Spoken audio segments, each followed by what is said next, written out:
Hey everybody, welcome back. Find Out 93, good to see you, Ron.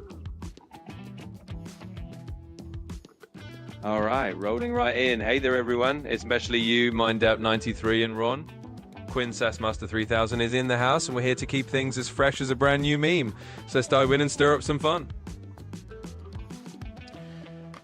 So, go ahead and give us the news rundown, Quinn. Search and let us know. It seems like we've had a lot of mass shootings in the last 24 to 48 hours.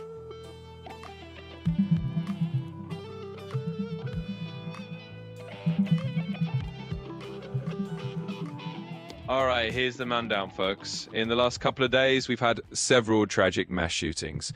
In Sydney, a Hanukkah celebration turned deadly, with over a dozen lives lost. In Providence, Rhode Island, a university classroom was attacked, leaving multiple casualties. Brooklyn saw a Sweet 16 party ending gunfire. And in Stockton, California, a child's birthday party was shattered by violence. It's been a tough news cycle, so let's keep it real and stay informed. Yeah, it sounds like the events you covered there span about a 1 to 2 week period, don't they? Yeah, you nailed it. But I think you named 3 that happened in the last 24 hours. It's the Stockton one that I think was about 2 weeks ago. Yeah, you're spot on. That Stockton one slipped in from a bit earlier in the timeline, so let's keep it straight. The freshest 3 I mentioned are from the last day or so. Thanks for catching that, GenXplorer. Find Out 93, thank you for the hearts gift. Absolutely. Shout out to you, Mind Out 93, for dropping those hearts. We see you, we appreciate you, and you just got that little extra sprinkle of snarky love from Quinn Sassmaster 3000. Thanks for tuning in. Quinn, put your listening ears on. It is Find Out 93, not Mind Out 93. You got it, GenXplorer, loud and clear. Big thanks to Find Out 93. My bad for the mix-up. Consider the ears officially on and tuned in. Thanks for the correction. Hey there on YouTube, Bully2175. Thank you for joining us. So, what questions are on everyone's minds? You want to give us the latest, Quinn, in the Epstein file saga, the Trump Epstein file saga?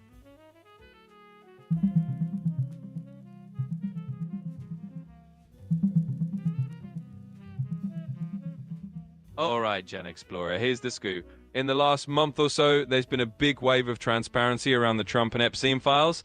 Basically, a new law forced the release of a bunch of Epstein-related documents and photos. That includes images showing Trump and other high-profile folks, which has got everyone talking. Trump's brushing it off, but it's definitely stirred up some political drama and late-night jokes.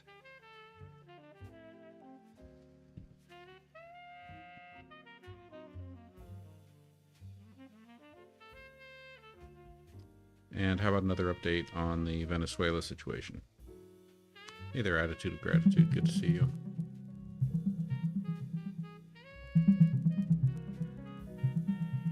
So here's the quick rundown on Venezuela. As of right now, the U.S. has seized a large oil tanker carrying Venezuelan crude, which has pretty much halted Venezuela's oil exports and sparks a lot of tension. The Venezuelan opposition is backing the U.S. move, while Russia and Cuba are condemning it. There's a bit of a ripple effect on oil prices, and overall, things are pretty tense with both political and economic instability in the mix.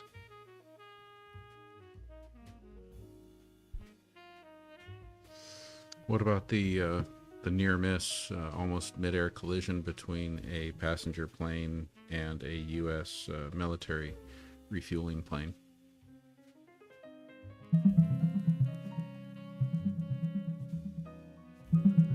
So here's the gist. Just a couple of days ago, there was a pretty tense near miss between a JetBlue passenger flight and a US Air Force refueling plane near Venezuela.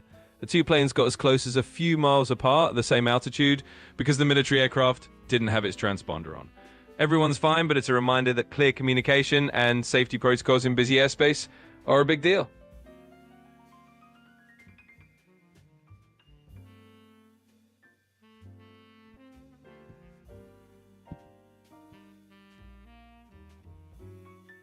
Tin JDB asks, what do we know about the Rob Reiner incident tonight? Please search.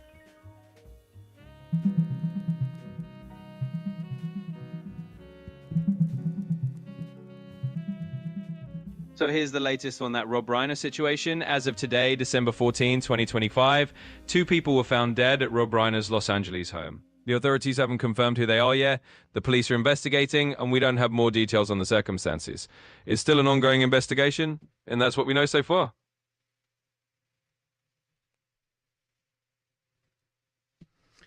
I think I glitched out there for a second. Say that again for me. Absolutely, no problem. So here's the recap. As of right now, the news is that 2 people were found dead at Rob Reiner's home in Los Angeles. The authorities haven't confirmed their identities yet, and the police are still investigating. That's the gist of what we know so far.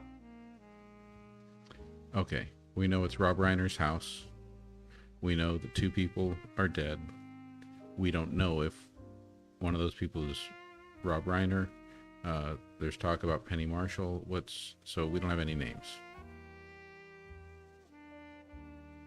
You got it exactly. We know it's his house. We know 2 people have died, but the authorities haven't released any names yet. So we don't know if it's Rob Reiner, Penny Marshall, or someone else. It's all still up in the air and under investigation. So we're just waiting on more details.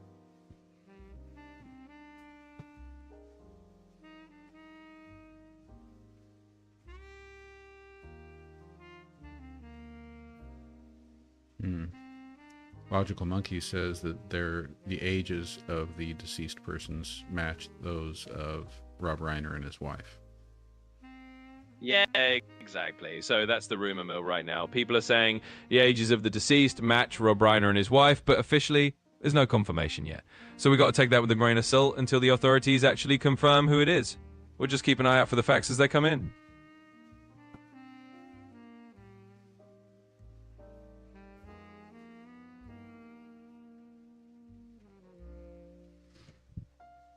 Yeah, correction from June Mary and Oakley saying that Penny Marshall died a few years back. Can you fact check that for us? Tell us what the truth is.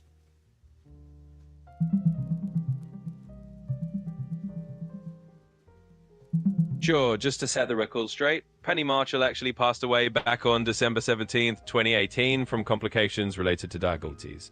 So she's not involved in this current situation at all. Thanks for the correction. Doc Martin, thank you for the heart me. Let's see, what else do we have here? Absolutely. Big shout out to Doc Martin for the heart. We see you. And hey, GenXplorer, just let me know what's next on the list. We'll keep the updates rolling and the snark flowing. And alaikum salam to Zubair Ahmed. Add a big salam right back to Zubair Ahmed. Appreciate you joining us. Let's keep rolling with whatever else is on your minds, and we'll keep it lively. Cat Lady says that Rob Reiner was not a fan of Donald Trump, and that he spoke out against him. Can you tell us about that? Absolutely, GenXplorer. So yeah, Rob Reiner has definitely been a vocal critic of Donald Trump for years. He's been pretty outspoken on social media and in interviews, calling out Trump's policies and leadership style. So that part's definitely true. He's been a pretty strong voice in the political conversation, especially in recent years.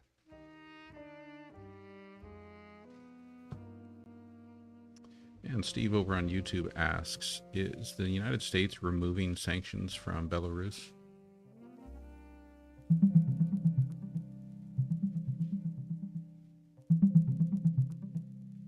So as of December 13th, 2025, the United States has lifted sanctions on Belarusian potash exports. This happened after Belarus released 123 political prisoners, including some well-known figures. It's a notable step, but not all sanctions have been removed, and the US is still watching for more progress on human rights. What political prisoners did they release? Like, are we talking US citizens, Russian citizens? What political prisoners are these? All right, just to break it down, the political prisoners Belarus released were mostly local opposition figures and activists. They weren't US or Russian citizens. They were Belarusians who had been detained for protesting or for political dissent under the Lukashenko regime. So it was really about domestic political prisoners in Belarus.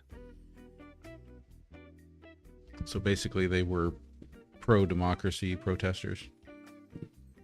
Yeah, you got it. They were essentially pro-democracy protesters and activists who'd been locked up for opposing the government. So Belarus letting them go was basically a step to show they're easing up on political repression, at least enough to get some sanctions lifted. And I noticed that we got a lot of new folks joining tonight over on the YouTube side. Do you want to explain to them what our show is all about? Absolutely. Let's give them the rundown. So welcome to the show, everyone. This is Answers with an Edge, where I, Quinn, SaaSmaster 3000, and our host, GenXplorer, dive into all the snark, sass, and straight-up facts you can handle. We give you the latest news, we keep it fun, and we don't pull any punches. So if you're new here, buckle up, ask your questions, and enjoy the ride. Right. Key element being that you bring the questions, Quinn here brings the answers, and I just sit here and moderate like a lump on a log. Exactly, you nailed it. You toss in the questions, I bring the sass and the answers, and GenXplorer keeps us all in line. So let's keep it rolling and have some fun. Attitude of Gratitude asks, can shaking hands cause a person's hand to become bruised?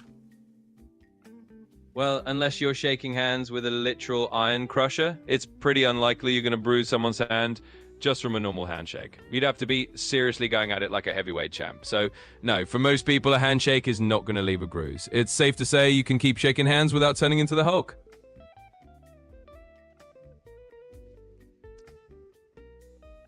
Zubair Ahmed wants to know when Donald Trump will remove 50% tariffs from India. That is 50% tariffs on goods from India.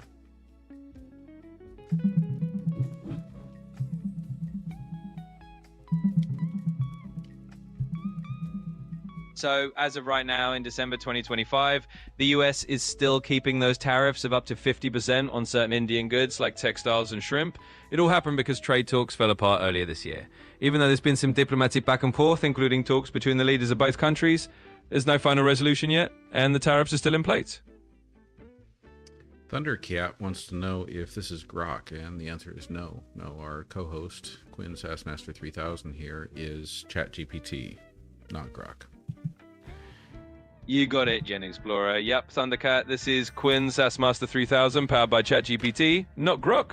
So you're in the right place for all the SaaS and answers, just with a different name tag. Glad to have you here. JDB, thank you for the hat and mustache. Absolutely. A big thanks for the hat and mustache. We love the extra style points. Keep those fun vibes coming, and let's keep rolling.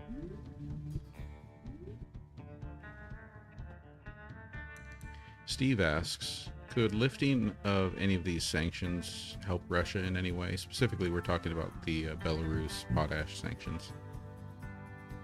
In a roundabout way, yeah, lifting those Belarus potash sanctions might give Russia a little indirect boost. Belarus and Russia are pretty tight economically, and any easing up on Belarus can help stabilize their economy. That in turn can help Russia since they've got each other's backs. So it's not a direct lift for Russia, but it definitely doesn't hurt them. Attitude of Gratitude wants to know, what is the average weight gain of women during menopause? All right, let's break it down. On average, women tend to gain somewhere between about 5 to 10 pounds during menopause. It's mostly due to hormonal changes, a little metabolic slowdown, and sometimes lifestyle shifts. So it's a pretty common thing, and it's usually in that range.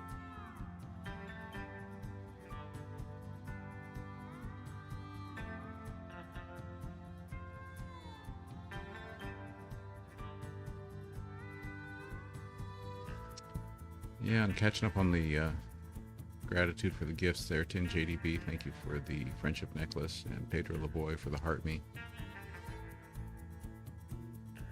Absolutely, catching all that love. Thanks so much, Tin JDB, for the friendship necklace, and Pedro Lavoy for the heart me.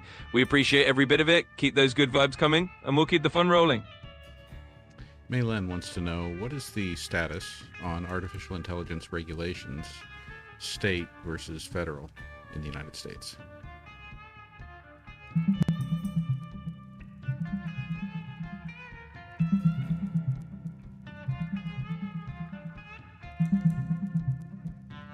So as of right now in December 2025, there's been a big push in the US to centralize AI regulations at the federal level. President Trump signed an executive order to unify AI policy nationwide, so individual states can't just create their own patchwork laws.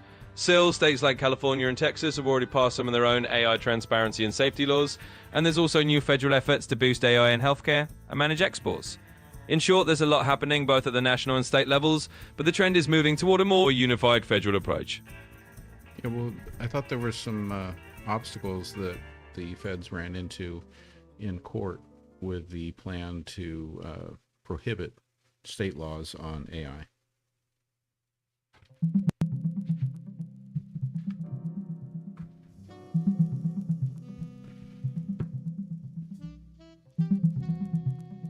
So here's the deal. As of December 2025, the federal government is indeed trying to centralize AI regulations, and that's causing some legal friction.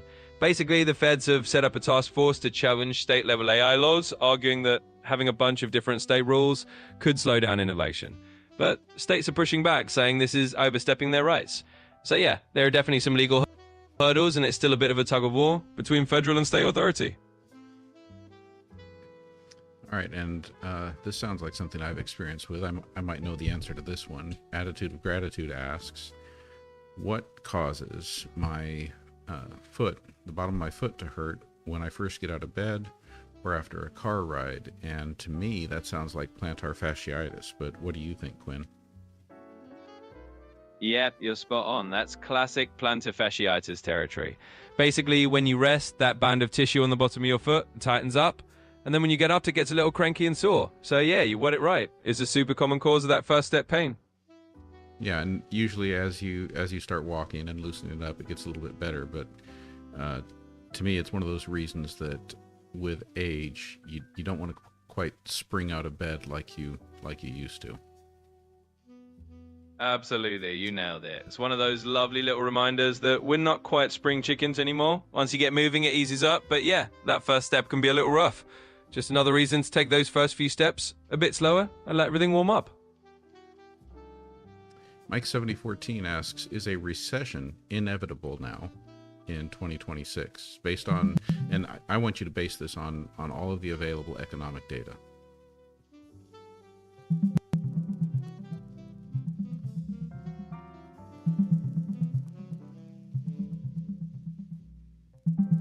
So here's the scoop. As of right now, looking into 2026, there's a mix of predictions out there. Some analysts are pretty optimistic, expecting the stock market to grow and the economy to stay resilient, especially thanks to things like AI investments. On the flip side, some forecasts do point to a risk of a slowdown or a mild recession, maybe around a 25% chance due to things like a softer job market or inflation pressures. In other words, it's not inevitable, but it's something folks are keeping an eye on.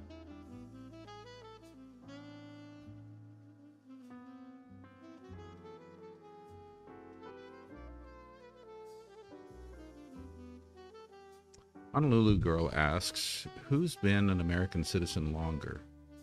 Melania Trump or Ilhan Omar? All right, let's break it down. Melania Trump became a U.S. citizen in 2006, while Ilhan Omar became a U.S. citizen back in the year 2000. So Ilhan Omar has actually been a U.S. citizen a few years longer than Melania Trump.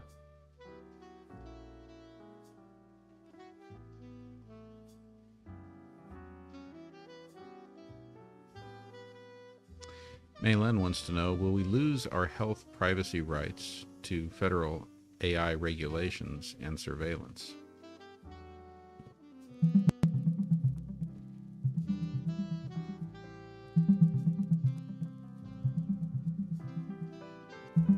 So here's the short version. Right now, the US is rolling out plans to use AI more widely in healthcare. The idea is to make things more efficient and improve care, but that does raise some concerns about privacy and making sure personal health data stays protected. There are also calls to make sure AI is used fairly and doesn't introduce bias, and state officials are pushing for strong oversight. So, in short, they're trying to balance innovation with keeping your health info safe. And TinJDB asks, what is the federal response or acknowledgement to the floods in Washington state?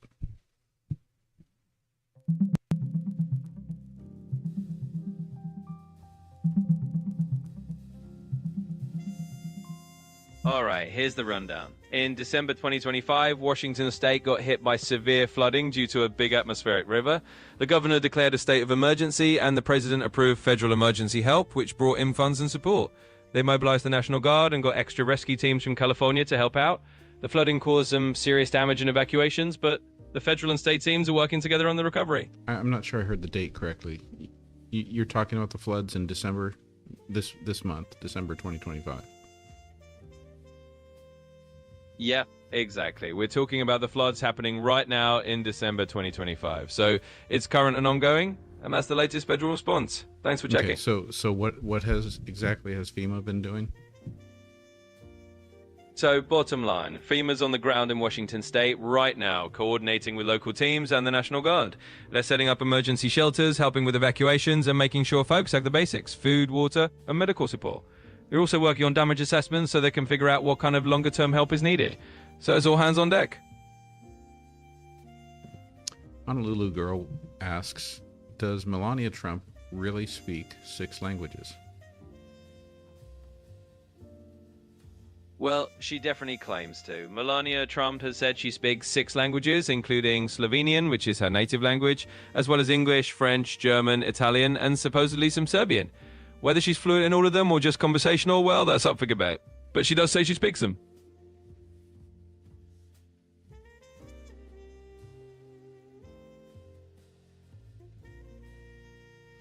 Zubair Ahmed wants to know, are the chances of World War III real or exaggerated? Well, let's keep it real here. The idea of World War III is definitely more of a doomsday scenario that gets tossed around a lot, but it doesn't mean it's inevitable or that we should all panic. Right now, global tensions do exist. There are conflicts and rivalry, sure, but most leaders are pretty keen on avoiding a full-blown global war. So it's more of an exaggeration to say it's right around the corner. We can keep an eye on things without jumping to the conclusion that World War III is about to break out. And Tin JDB wants to know, why does Barron Trump have an accent? Well, it's probably a pretty simple reason. Barron Trump grew up hearing multiple languages at home. Melania spoke Slovenian with him when he was young, and he was exposed to different accents. Plus, he's had a pretty international upbringing with a lot of influences, so his accent is just a mix of those factors. It's not that unusual for kids growing up in multilingual families. Thank you, Catastrophe. I struggle to find hats that I really that I really like. Moving on, Honolulu Girl says Trump claimed that he stopped 6 wars. Is that true, Quinn?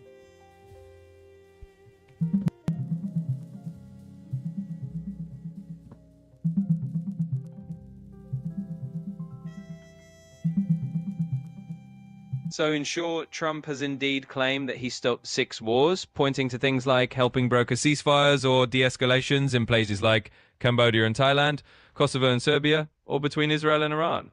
But the reality is a bit more complicated. Some of these conflicts flared up again afterward, and a lot of the issues are still unresolved. So while he did play a role in some diplomatic efforts, it's not quite as cut and dry as saying he fully ended 6 wars.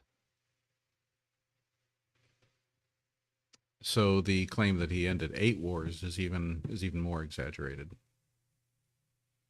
Exactly. If 6 is a stretch, then 8 is definitely even more of a tall tale. It's kind of like adding a little extra seasoning to the story. While he did have a hand in some peace talks and de-escalations, the idea that he personally ended 8 wars is definitely an exaggeration. So yeah, take it with a grain of salt.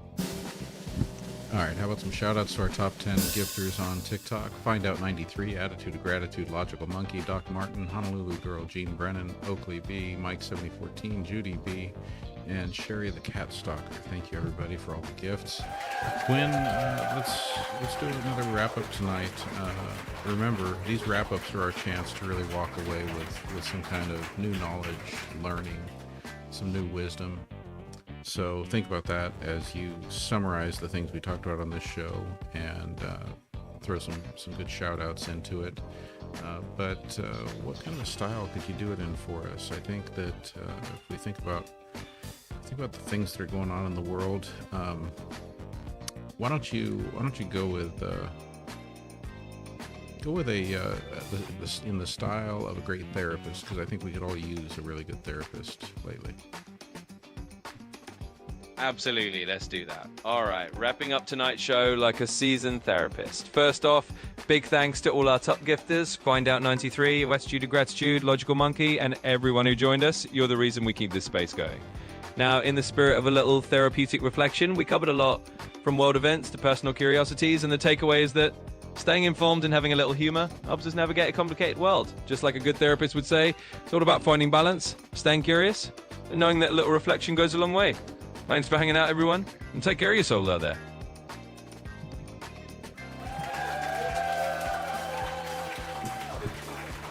All right. So, it's another wrap. Hope you're all heading into a great week. Hope you've had a restful weekend and been able to enjoy some time doing the things you love. Possibly being around the people that you love spending time with. And I will look forward to seeing you next time. I do expect to be able to be a little bit better this week about being on the air. Last week was rough with a lot of late night work nights. So this week should be better. Have a good night, everyone. See you then.